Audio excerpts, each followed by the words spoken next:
d'accomplir ses plans et ses desseins pour nos vies. Amen. Amen. Mais nous bénissons le Seigneur pour la grâce qu'il nous accorde, le privilège que nous avons de venir l'adorer aujourd'hui. Amen. Amen. Je sais que c'est un temps de fête et comme on peut le constater, beaucoup sont soit en voyage, soit ils ont des invités chez eux et ils n'ont pas pu se déplacer pour venir au service ce soir. Mais le Seigneur est là. Amen. Le Seigneur est là. Amen. Amen. Il est partout. Amen. Amen. Et nous le bénissons. Amen. Amen. Alléluia. Aujourd'hui, je vais partager une réflexion que le Seigneur m'a mis à cœur. Amen. Amen. Alléluia. Gloire au nom de Jésus. Amen. Merci Seigneur. Si vous êtes là pour la première fois, bon, il n'y a que Cindy qui est là pour la première fois. Vous n'êtes pas du tout tenu de nous donner une offrande, mais si quelqu'un a une offrande qu'il veut bien, il peut déposer dans le panier des offrandes en arrière. Mais sinon, on va aller dans la parole de Dieu et nous allons voir ce que Dieu veut nous dire. Amen. Amen. Gloire au nom de Jésus. Dans Luc chapitre 5, à partir du verset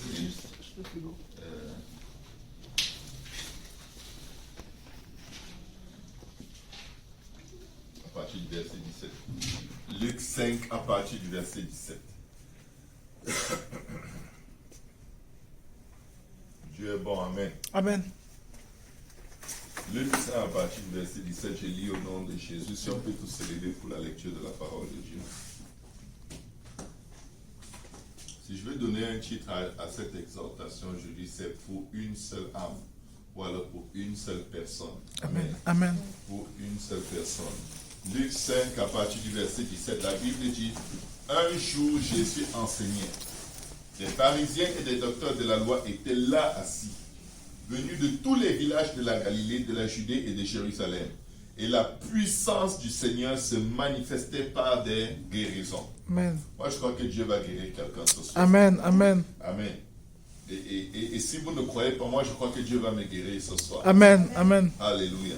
Et voici, verset 18, des gens portant sur un lit un homme qui était paralytique cherchaient à le faire entrer et à le placer sous ses regards.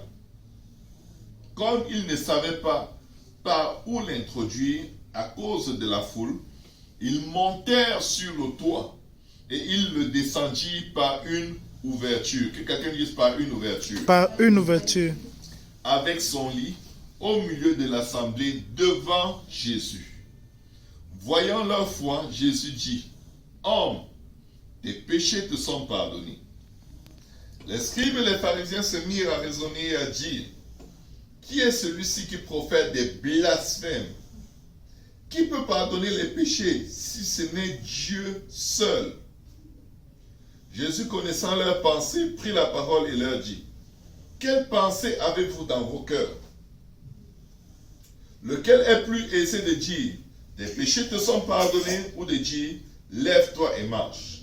Or, afin que vous sachiez que le Fils de l'homme a sur la terre le pouvoir de pardonner les péchés, je te l'ordonne, dit-il au paralytique, lève-toi, prends ton lit et va dans ta maison. Amen. Et à l'instant, il se leva en leur présence, prit le lit sur lequel il était couché, et il s'en alla dans sa maison, glorifiant Dieu. Tous étaient dans l'étonnement et glorifiaient Dieu, remplis de crainte. Ils disaient, nous avons vu aujourd'hui des choses étranges. Amen. Alléluia. Seigneur, nous te prions, parle à nos cœurs, Seigneur, et aide-nous, Seigneur, à nous prédisposer, Seigneur, à nous disposer, Seigneur Jésus, à ouvrir nos cœurs, nos pensées, pour voir les choses étranges que nous ne pensons même pas que tu peux faire. Amen. Dispose nos cœurs, Seigneur, délivre-nous de toute incrédulité, de tout raisonnement qui s'oppose à la connaissance de Dieu, et que ton esprit se saisisse de nous, Seigneur. Papa, que le précieux sang que tu as versé à la croix pour nos vies, Papa, soit appliqué sur nos âmes en ce moment, que nous soyons lavés, purifiés, sanctifiés au nom de Jésus, par ton esprit, par ta grâce, Seigneur, et que cette parole porte des fruits dans nos vies, qui demeureront jusqu'à la vie éternelle. Et nous disons tous au nom de Jésus. Au nom de Jésus. Amen.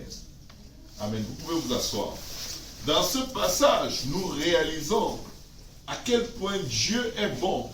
Il est tellement bon que tu peux te retrouver dans une situation où tu n'es pas capable de t'approcher de Dieu.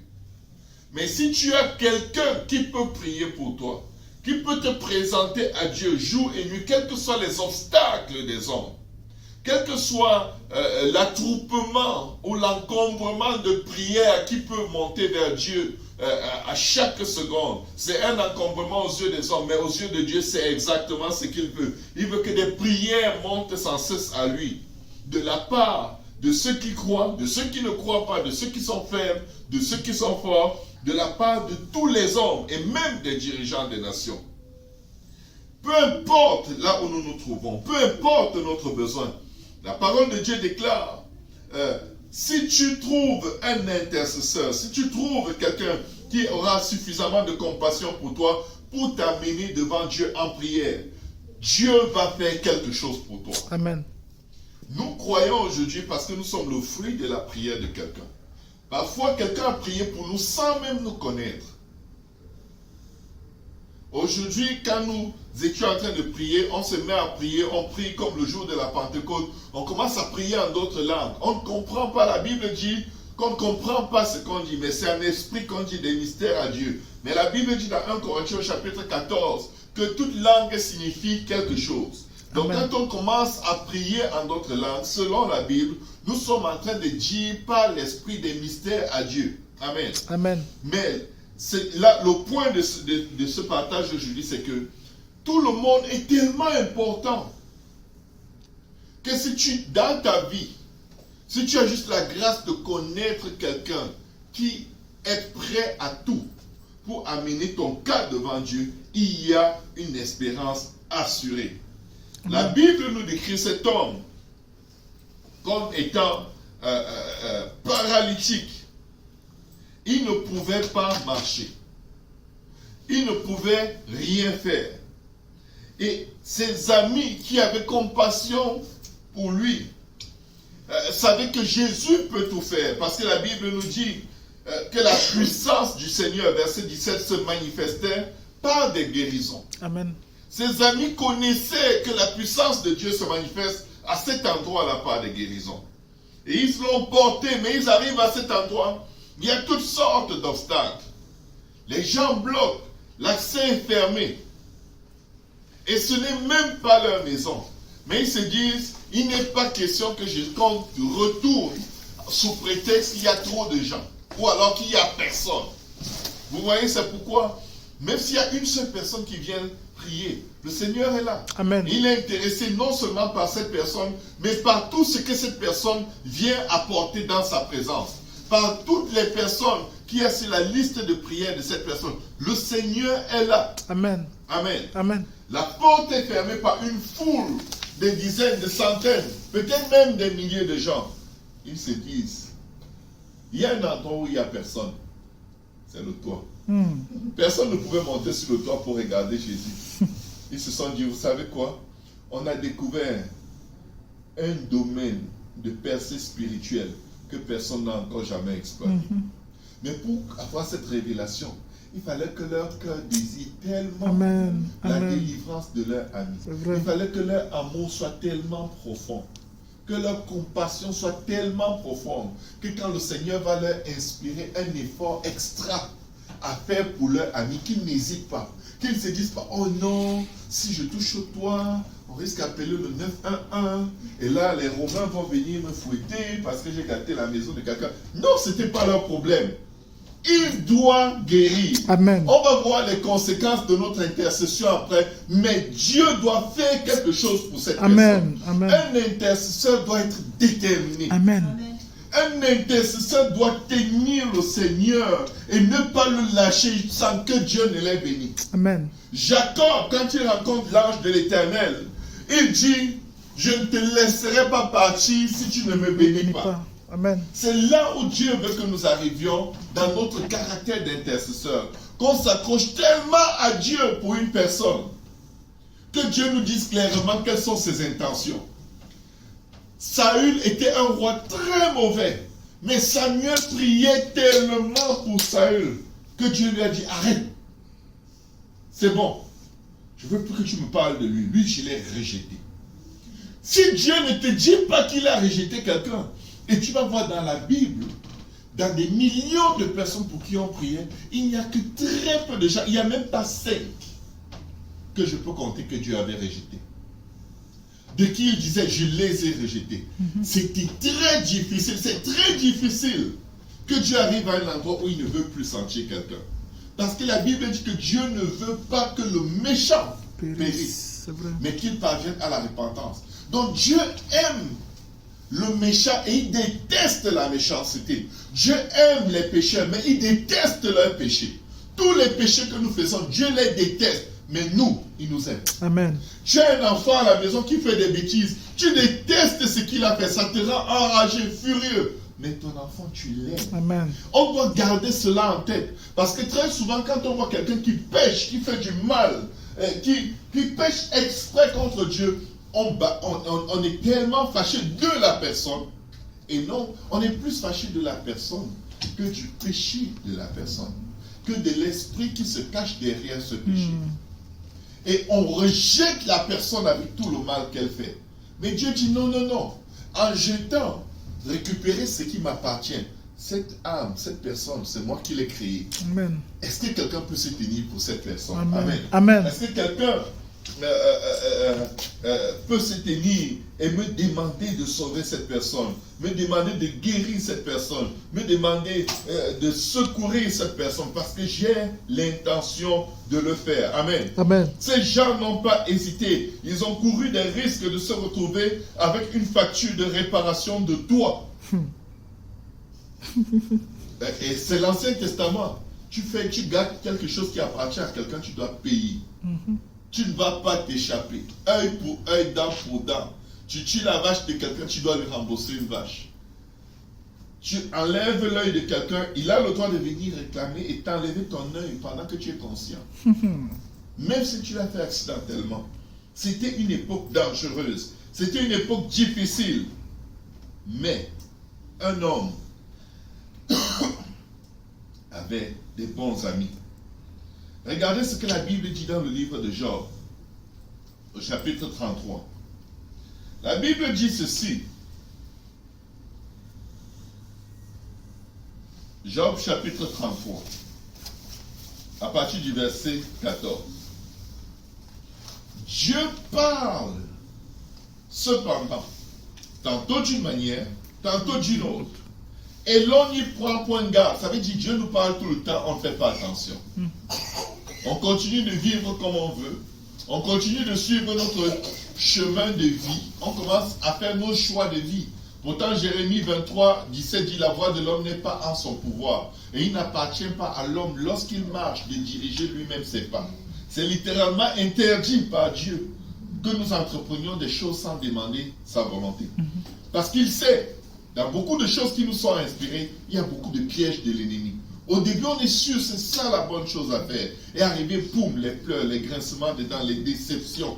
Parce que on suivait notre propre volonté. Mais regarde ce qu'il dit. Il nous parle tantôt d'une manière, tantôt d'une autre. Et l'on n'y prend point garde. Tous les hommes sont comme ça. Maintenant, verset 15, il va plus loin. Il parle par des songes, par des visions nocturnes. Quand les hommes sont livrés à un profond sommeil, quand ils sont endormis sur leur couche. Donc Dieu vient même, comme on n'aime pas écouter étant éveillé, on a toujours des raisonnements. Il attend quand tu vas dormir. Il te donne un rêve pour te dire, regarde, je t'appelle. Je ne prends pas ça au sérieux. Voilà, ça c'est mauvais. Là où tu es, c'est pas bon, c'est dangereux. Change de voie, répands-toi, abandonne, n'argumente plus. Parce que ce sont tes arguments qui t'ont mis là-dedans. Alors, il leur donne des avertissements. C'est ce que la Bible dit. Et met le sceau à ses instructions. Ça veut dire que ce qu'il t'a dit, il ne va pas changer. Quand on met le sceau à un décret, ça veut dire que c'est comme ça. C'est irréversible. Tu ne peux pas le convaincre de changer. Amen. Amen. Il met le sceau à ses instructions afin de détourner l'homme du mal. Ce n'est pas pour nous nuire. Ce n'est pas pour être un dictateur dans nos vies. Mais c'est pour nous dire, regarde, là où tu vas, ça va mal se terminer. Tu vas souffrir Et tu vas être puni. Amen. Amen. Afin de détourner l'homme du mal et de le préserver de l'orgueil. C'est l'orgueil de la vie qui fait qu'on refuse toujours d'écouter Dieu et on veut faire ce qu'on pense. Et la Bible dit que Dieu résiste aux orgueilleux et il fait grâce aux hommes. Verset 18, afin de garantir son âme de la fosse, c'est-à-dire quoi? De l'enfer. Et sa vie des coups du glaive.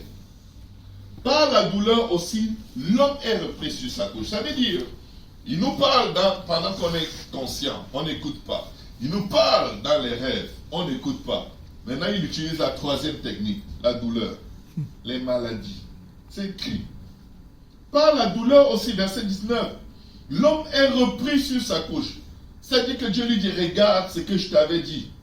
Par la douleur. Quand une lutte continue, vient agiter ses os. Alors, c'est dommage que ça prenne tout ça. Alors, il prend en dégoût le pain, même les aliments les plus exquis. Vous êtes déjà retrouvé dans une situation où vous n'avez même plus, rien ne vous dit plus rien, vous n'avez plus le goût de manger. Tellement vous passez à travers quelque chose qui vous demandez, pourquoi je vis même en fait, c'est quoi le point? C'est parce qu'il y a deux étapes par lesquelles Dieu est passé, ça ne va pas marcher. Et il laisse, fais comme tu veux. Et là, tu arrives à un endroit où ta propre vie te dégoûte. Moi, je suis arrivé là et je vous dis, même si un ange descendait du ciel pour me demander de chercher encore ma volonté, j'avais dit non, merci. Ma vie était un gâchis. Amen. Amen. Même les aliments les plus exquis, sa chair se consume et disparaît. Ses os qu'on ne voyait pas sont mis à nu. Son âme s'approche de la fosse. Ça veut dire que ce niveau d'épreuve est tellement dangereux que tu es entre la vie et la mort. Tu es sur le bord de te retrouver en enfer. Si tu meurs dans cette condition, tu es vraiment mort pour toujours. Et il n'y aura aucun espoir, aucun pardon. Et la Bible dit, son âme s'approche de la fosse et sa vie des messagers de la mort. L'ange de la mort est prêt à moissonner avec sa faucille. Mais, verset 23, et ça c'est la beauté de tout ce qui est dans la parole de Dieu. Mais s'il se trouve pour lui un ange intercesseur, un d'entre les 1000 qui annonce à l'homme la voie qu'il doit suivre. Les anges ne prêchent pas. Un ange intercesseur, c'est des êtres humains qui prient pour les autres êtres humains. On les appelle les anges intercesseurs. Tu peux être l'ange intercesseur de quelqu'un. Ça veut dire que tu interviens spirituellement dans la vie de la personne. Les anges ne prient pas pour nous. Ils font ce que nous demandons qu'ils fassent dans nos prières. La Bible dit que les anges sont des esprits choisis par Dieu pour rendre ministère ou pour servir aux héritiers du salut. Amen. Donc les anges ne prient pas, nous prions et Dieu commande aux anges d'exécuter ce que nous avons élevé dans nos prières. Donc nous sommes des anges intercesseurs. Et pour soutenir cela, vous lisez le livre aux anges des 7 églises. Ce ne sont pas des anges, ce sont des êtres humains. Sinon, il n'allait pas leur dire, répands-toi, sinon je vais enlever ton chandelier. Il est en train de parler aux pasteurs, aux dirigeants, aux enseignants de la parole de Dieu, avec ou sans titre. Mais s'il se trouve, la Bible dit, mais s'il se trouve pour lui un ange intercesseur, un d'entre les 1000 qui annonce à l'homme la voie qu'il doit suivre, Dieu a compassion de lui. Amen. Dieu a compassion de la personne qui n'a pas écouté quand Dieu lui parlait, qui n'a pas écouté quand Dieu lui parle dans les rêves. La personne même qui l'a frappé de maladie et la personne est sur le point de mourir et aller à l'enfer. La Bible dit que si Dieu trouve quelqu'un qui peut prier pour lui, Dieu va faire. Dieu est bon. Amen. Dieu est tellement bon. Dieu est tellement riche en bonté et lent à la colère. La Bible dit, Dieu a compassion de lui et dit à l'ange, délivre-le afin qu'il ne descende pas dans la fosse. J'ai trouvé une rançon. J'ai trouvé une rançon. C'est-à-dire un substitut. J'ai trouvé une autre victime sur laquelle je peux déverser ma colère à cause de ses péchés. Et nous savons que la victime expiatoire pour tous nos péchés, c'est Jésus. Dans l'Ancien Testament, ils amenaient des animaux à Dieu qui étaient sacrifiés. Et la colère de Dieu se répandait sur le sang de cet animal. Mais nous sommes bénis aujourd'hui parce que le sang de Jésus est plus puissant que le sang des brebis et des boucs. C'est le sang Amen. qui efface nos péchés. Amen. Les péchés à cause desquels Dieu nous a frappés. Amen. S'il trouve pour nous un intercesseur, Dieu a compassion de nous et il dit à l'ange, délivre-le. Délivre de quoi? Du mal. Parce que c'est le péché, c'est le mal qui nous fait nous attacher aux choses qui ne sont pas de Dieu. Donc quand tu pries, tu es en fait en train de délivrer quelqu'un. Un intercesseur, c'est quelqu'un qui rentre dans un business de délivrance de la personne pour qui tu pries. Et il n'y a pas de meilleur moyen de prier pour quelqu'un pour sa délivrance que de prier en faisant la repentance pour la personne. Daniel au chapitre 9 nous le montre. Daniel prie une prière de repentance pour son peuple. Et qu'est-ce que Dieu fait? Dieu délivre son peuple de Babylone où ils avaient passé déjà plus de 70 ans. Daniel, c'est au chapitre 9. Nous avons aussi Néhémie qui prie pour son peuple. Néhémie au chapitre 1, verset 3 à 11. Il intercède. Il fait exactement ce que la Bible demande de faire et Dieu délivre son peuple. Nous avons aussi l'exemple de David dans le psaume 51. Il prie, il intercède en sa propre faveur. Il avait pris la femme de quelqu'un, il a engrossé, il a fait tuer le type et Dieu était capable de pardonner. Mes frères, mes sœurs, mes amis, la prière est puissante. Parce que la bonté de Dieu, c'est comme un barrage d'eau. Et quand tu pries, tu ouvres des soupapes et l'eau sort en abondance. Mais quand tu ne pries pas, ça se resserre, ça se referme. Le barrage est plein jusqu'à ce qu'il peut déborder d'en haut. Mais ça prend la prière pour ouvrir le barrage afin que des vies soient arrosées, délivrées, lavées, purifiées, sanctifiées et que Dieu les sauve, Dieu les guérisse, Dieu les secoue, Dieu les délivre des engagements dans lesquels ils se sont retrouvés et ils sont pris, ils ne savent pas quoi faire. La Bible dit, délivre-le afin qu'ils ne descendent pas dans la fosse. J'ai trouvé une rançon. Et sa chair a plus de fraîcheur qu'au premier âge. Il revient au jour de sa jeunesse. Il adresse à Dieu sa prière et Dieu lui est propice. Lui laisse voir sa face avec joie et lui rend son innocence. Waouh!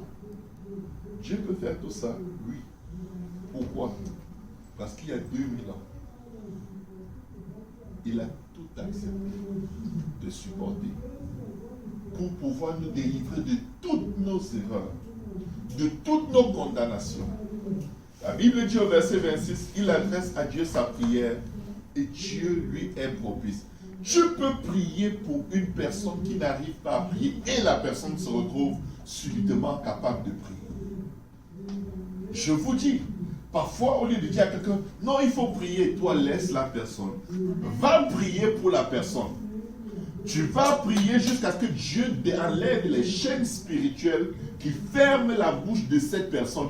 Et la personne commence à prier. Et là, tu te dis, oh, tu pries toi aussi? Alors que toi, tu priais pour la personne, tu t'étonnes de voir les changements dans la vie de la personne. C'est un peu là où on se retrouve souvent. On ne croit pas trop ce qu'on demande à Dieu.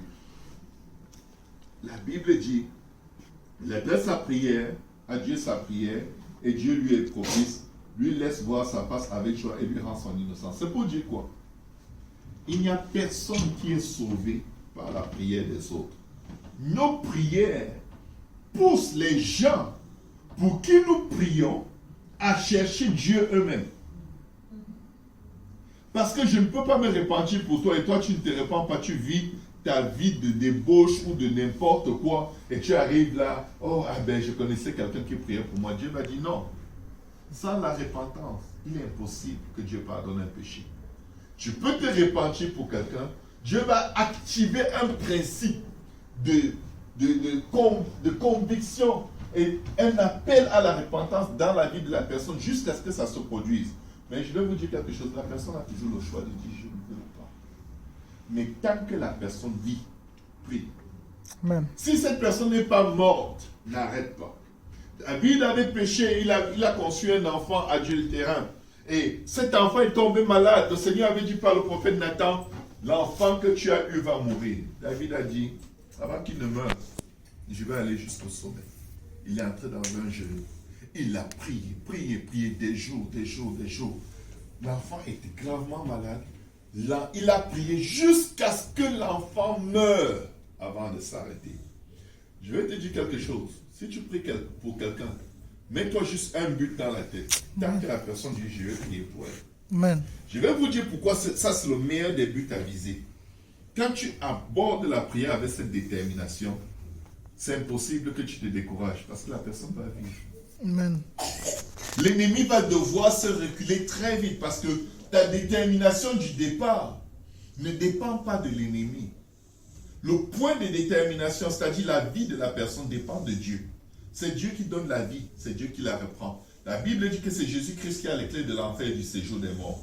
Quand tu te dis, il n'y a que Dieu qui va m'arrêter, qui va m'empêcher de prier pour cette personne, l'ennemi sait qu'il perd son temps.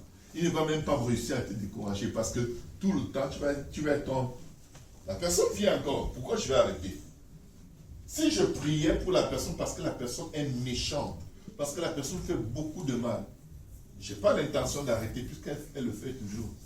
Et elle est encore vivante. Et tant qu'on vit, il y a de l'espoir. Et il faut aborder l'intercession avec une détermination qui dépasse notre propre entendement. Et Dieu va agir. Amen. Amen. La Bible dit au verset 27, il chante devant les hommes et dit, regardez la repentance, j'ai péché, j'ai violé la justice et je n'ai pas été puni comme je le méritais. Dieu a délivré mon âme pour qu'elle n'entre pas dans la fosse et ma vie s'épanouit à la lumière. Voilà tout ce que Dieu fait 2 fois, 3 fois avec l'homme pour ramener son âme de la fosse, pour l'éclairer de la lumière des vivants. Alléluia. Amen. Où est-ce que je veux en venir? Si tu pries pour quelqu'un, abandonne jamais. Amen. Parce que Dieu a l'intention de faire. Nous ne prions pas pour convaincre Dieu de faire. Il a déjà l'intention de faire. Mais Dieu ne veut rien faire sans la participation de l'homme. Pourquoi? Dieu pouvait décider de sauver tout le monde tout seul, guérir tout le monde tout seul, mais il ne recevrait aucune gloire. Nous sommes créés pour lui donner la gloire. Amen. Les situations qui arrivent dans nos vies, nous concernant directement ou concernant des gens qu'on connaît, c'est pour la gloire de Dieu. Amen. Il rencontre un homme qui était aveugle dès sa naissance. Il demande au Seigneur, qui a péché? Est-ce que ce sont ses parents ou est-ce que c'est cet homme? Jésus dit non, ce n'est pas forcément ça le point.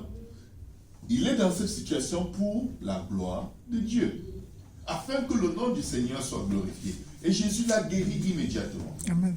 L'homme paralytique qui est resté 38 ans près du bassin d'eau, où l'ange descendait chaque année, et le premier qui plongeait était guéri. Et Jésus vient lui demander, qu'est-ce que je peux faire pour toi? Il commence à raconter toute sa vie à Jésus. Oh, chaque année, il y a un ange qui descend dans l'eau, et comme il n'y a personne pour m'aider, Jésus dit, toi, qu'est-ce que tu veux que je fasse pour toi?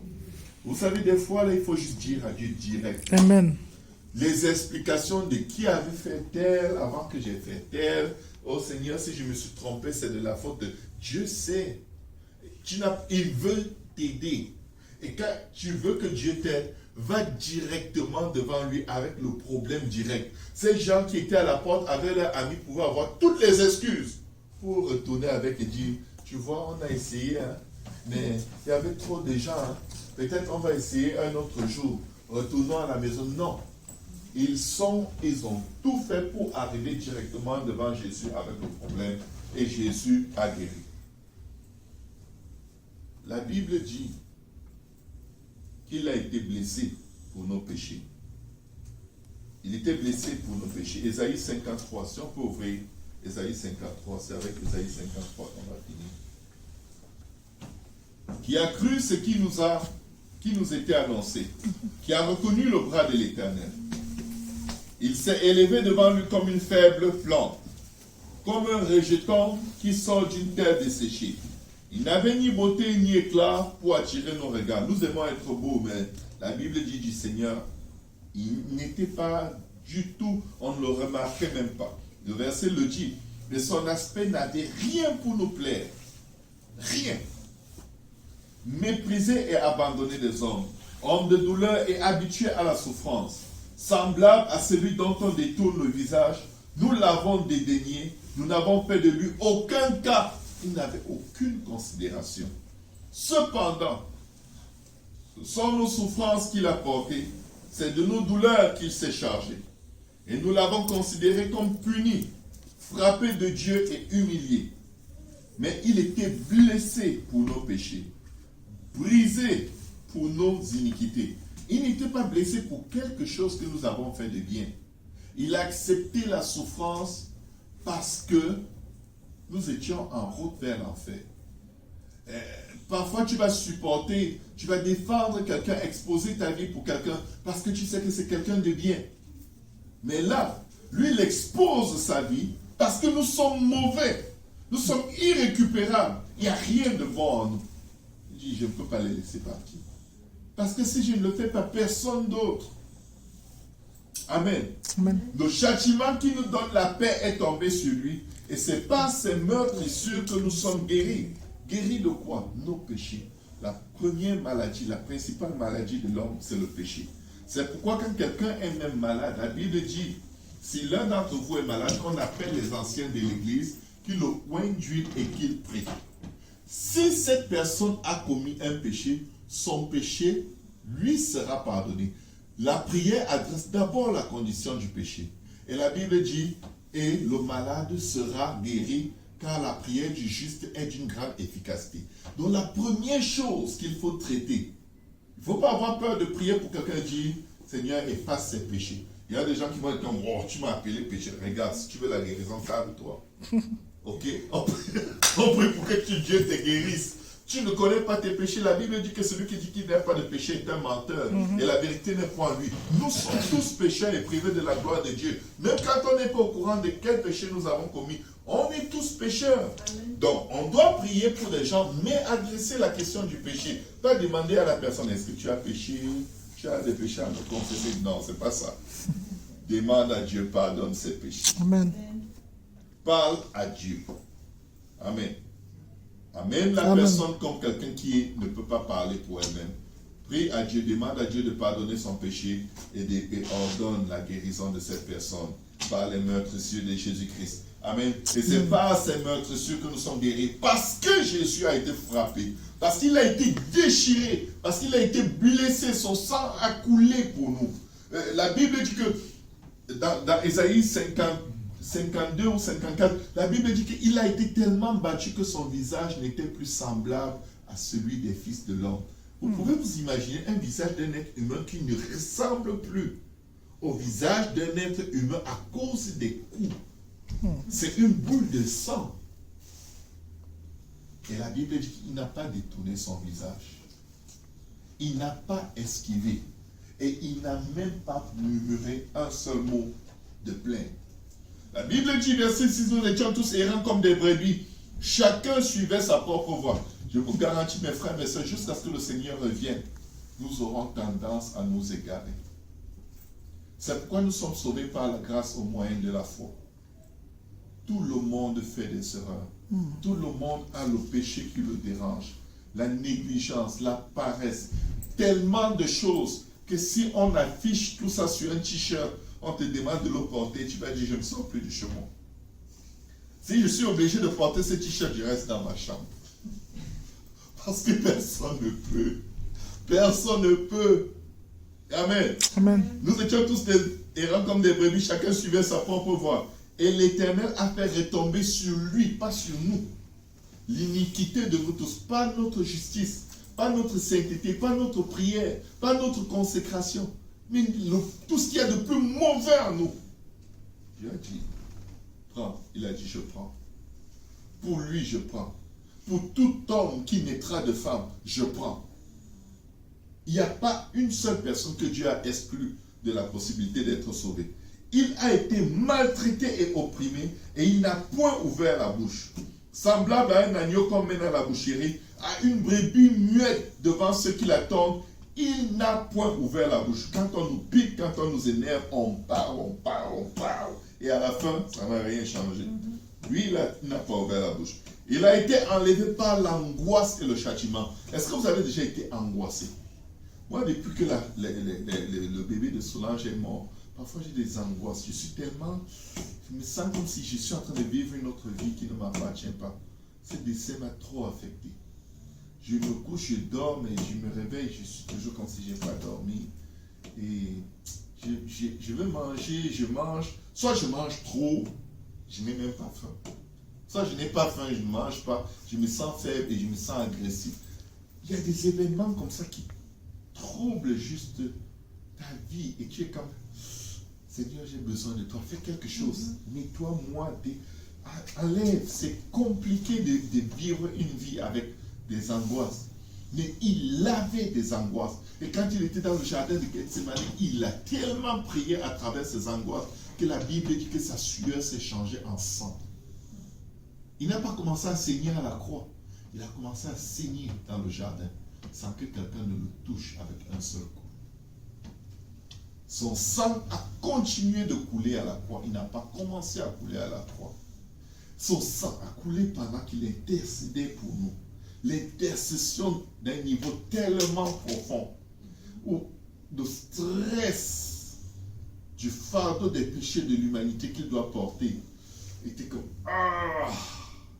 Et c'est pas parce qu'il avait peur des coups de fouet qu'on allait lui donner, c'est qu'il allait connaître le péché pour la première fois. Et il fallait qu'il prie sa chair dans un état de soumission totale à cet accomplissement. Goûter au péché alors qu'il n'avait jamais commis de péché. Il a été maltraité et opprimé. Il n'a pas ouvert la bouche. Semblable à un agneau comme à la boucherie, à une brebis muette devant ceux qui l'attendent, il n'a point ouvert la bouche. Il a été enlevé par l'angoisse et le châtiment. Et parmi ceux de sa génération, qui a cru qu'il était retranché de la terre des vivants et frappé pour les péchés de mon peuple?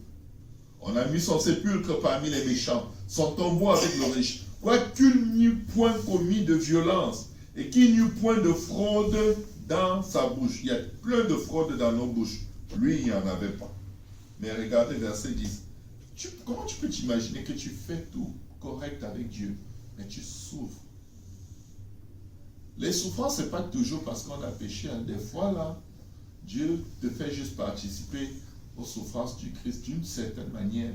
Pourquoi? Parce que quand tu souffres et que tu te mets à intercéder pour des gens, Dieu brise leur chaîne très rapidement. Parfois, on souffre, on commence à prier pour être délivré de la souffrance. Et Dieu trouve que c'est un gaspillage.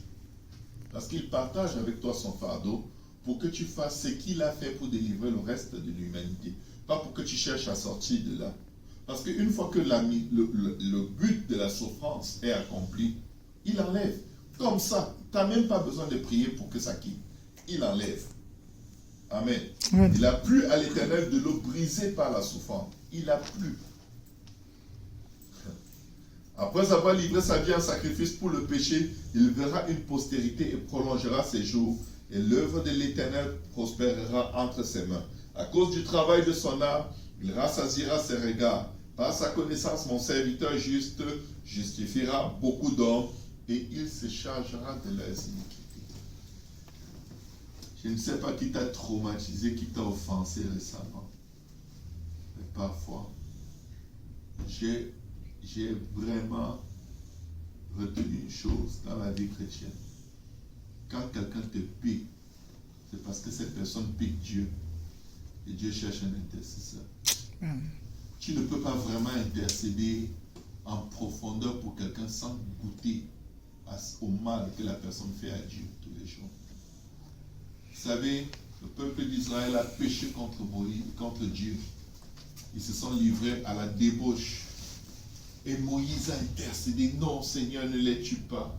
Ne leur fais pas ça. Dieu dit, ces gens sont des... Ça ne vaut même pas la peine que je marche avec eux. Moïse dit, regarde, si tu les tues, le monde entier dira que c'est parce que tu n'étais pas capable de les amener à la terre promise. Pardonne-leur. Dieu dit non, moi je vais les tuer. Et toi, je vais te prendre, on va faire un nouveau peuple. Moïse dit non. Moïse était sage. Il savait que ses enfants risquaient de faire la même chose que ces gens. Parce que tu peux avoir une bonne relation avec Dieu, tes enfants, c'est des racailles. Parce qu'ils ne veulent juste pas. Mais Moïse a tenu ferme. Regardez, Moïse tient ferme. Il descend de la montagne avec les commandements que Dieu lui a donnés. Il voit le péché dont Dieu lui parlait. Il dit, c'est pas possible. Il casse les tables. Il descend. Il fait tuer un nombre impressionnant de gens. C'est souvent ça notre problème dans l'intercession. On va intercéder pour des gens, supplier Dieu. Dieu dit, attends, je vais te faire goûter à ce qu'il me fait. La personne te fait un petit truc. Tu dis, tue-le. Tue-le. Tue-le. Il ne faut pas qu'il vive. Dieu dit, mais c'est toi qui me disais de... Donc juste un peu là, tu es comme... C'est bon. Là, il a exagéré, Seigneur. Tu peux le rejeter, j'ai fait tout ce que je pouvais. Mais quand tu n'étais pas conscient du mal que la personne faisait, tu étais comme, non, Seigneur, pardon. Vous savez, parfois j'ai parlé de Dieu à des gens. Quand ils m'ont dit, je ne veux rien savoir de Dieu, je ne crois pas en Dieu. J'étais comme traumatisé. J'étais comme... Attends, qu'est-ce que tu as dit?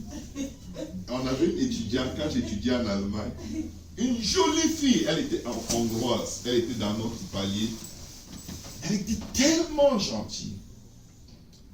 Et elle nous aimait tellement, nous qui venions de l'Afrique. Et un jour, on lui a parlé de Dieu. Elle a dit, hein? C'est quoi ça? Mais je ne crois pas en ce truc-là. On était tellement traumatisés. On s'est dit, comment quelqu'un qui peut être gentil comme ça peut ne pas croire en Dieu? Elle a un caractère tellement bon. Mais le mépris avec lequel elle a dit qu'elle ne voulait rien savoir de Dieu, directement, on avait l'impression qu'elle est laide comme une sorcière. Tu vois, ça détruit, ça a tellement démoli l'image. Mais c'est parce que, vous savez, nous en tant qu'humains, on a trop des exigences les uns envers les autres. On a mis les gens dans un moule. On ne leur permet pas d'être des perdus comme ils sont perdus. On veut les aimer juste parce qu'on voit qu'ils peuvent servir Dieu. Non. Dieu a tant aimé le monde qu'il a envoyé son Fils unique afin que quiconque croit en lui ne périsse point, mais qu'il ait la vie éternelle. Jésus, en venant, savait que des milliards de personnes vont dire non. Il est quand même venu pour eux.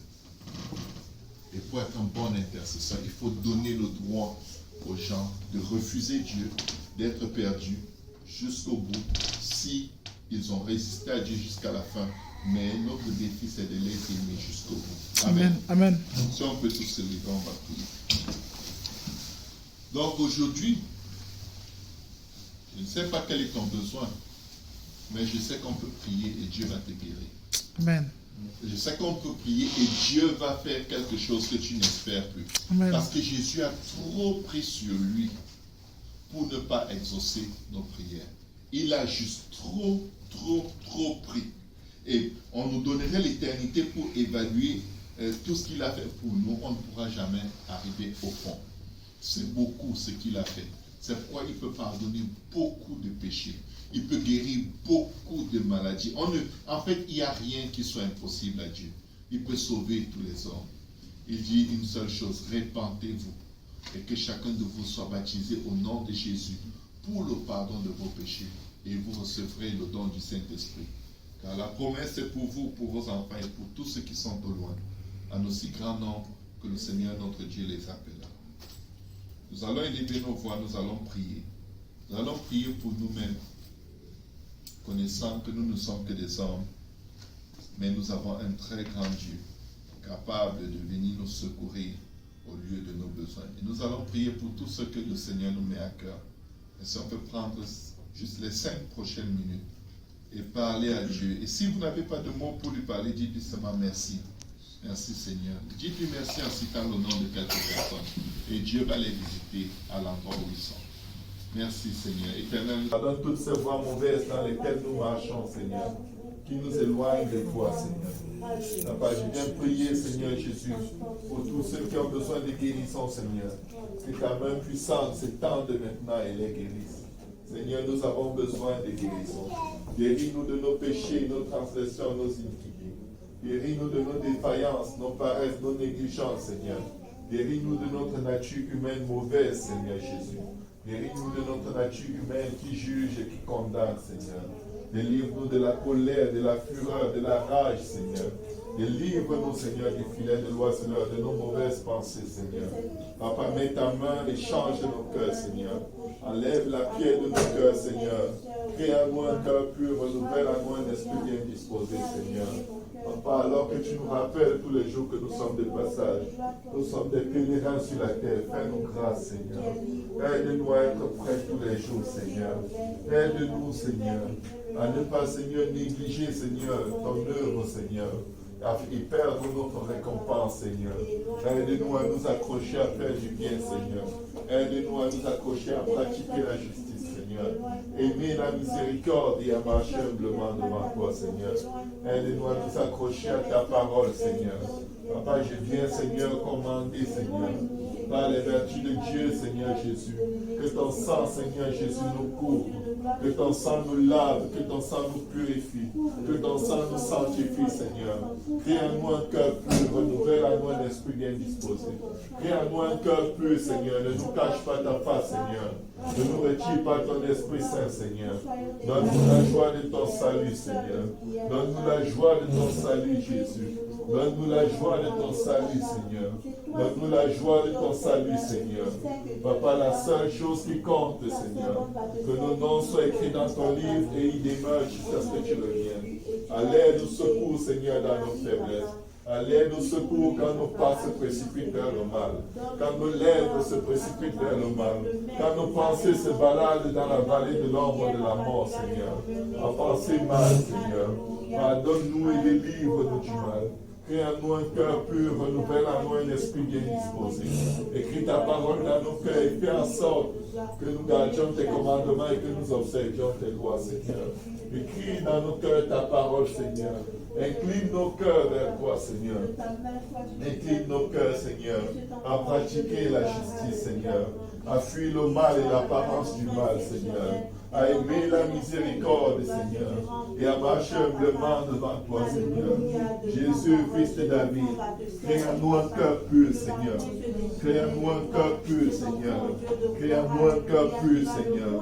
Renouvelle en nous un esprit bien disposé, Seigneur. Ne nous cache pas ta face, Seigneur Jésus. Ne nous retire pas ton Esprit Saint, Seigneur. Donne-nous la joie de ton salut, Seigneur. Aide-nous à ne pas négliger nos faiblesses, Seigneur. Aide-nous à ne pas négliger les distractions, Seigneur, mais à nous distancer, Seigneur, de tout ce qui peut nous penser à nous, Seigneur. Aide-nous à faire tous les efforts, Seigneur. Papa, selon la puissance qui habite en nous, Seigneur. Selon ton esprit qui habite en nous, pour être agréable jour et nuit, Seigneur. Pardonne, Seigneur. Pardonne, pardonne. Pardonne nos péchés, Seigneur. À nous la confusion de face à toi, la justice, Seigneur. La bonté, la miséricorde est auprès de toi, Seigneur. Viens changer nos vies, Seigneur. Viens changer nos cœurs, Seigneur. Et livre-nous de toute manipulation, de toute pensée abusive par lesquelles nous nous abusons nous-mêmes, Seigneur. Et nous marchons loin de tes voies, Seigneur. Délivre-nous de justification, Seigneur. Et aide-nous à nous repentir et à marcher, Seigneur, humblement devant toi, car tu nous connais mieux que nous-mêmes. Crée en nous un cœur pur, Jésus. Crée en nous un cœur pur, Jésus.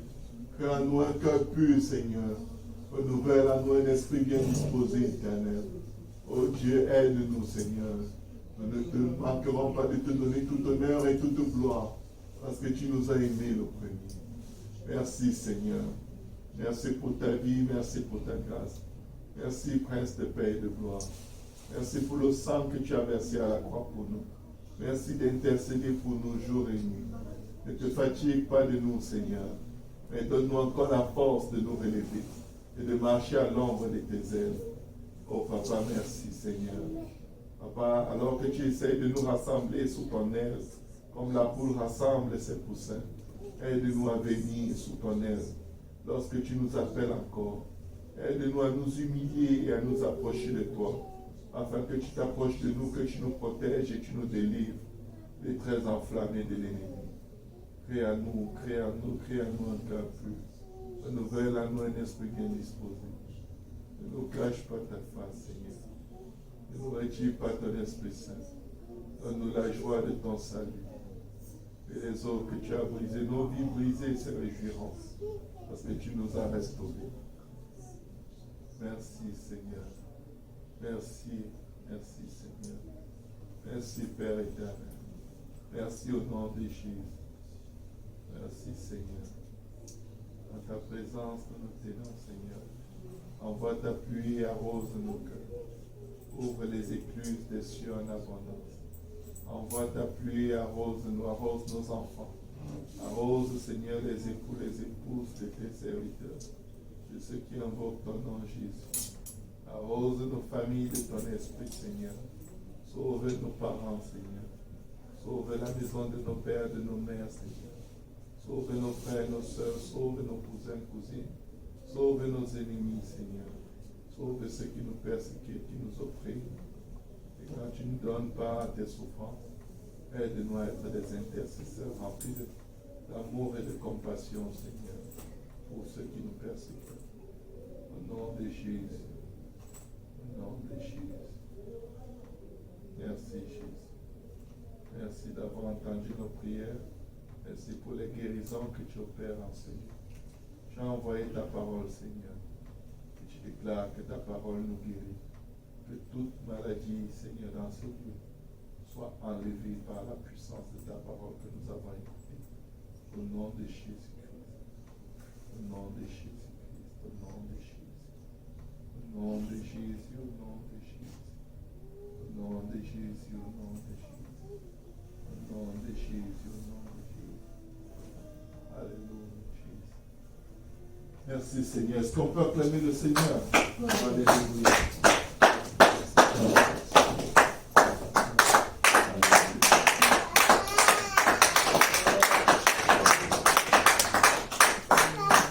Alléluia. Que le Seigneur vous bénisse abondamment. Amen. Vous avez des questions, des requêtes de prière. Sinon, salut pour les uns les autres. Et que Dieu vous bénisse. Amen. Notre prochain service c'est lundi 19h, comme d'habitude. Et bonne année 2020 à tout le monde. Amen.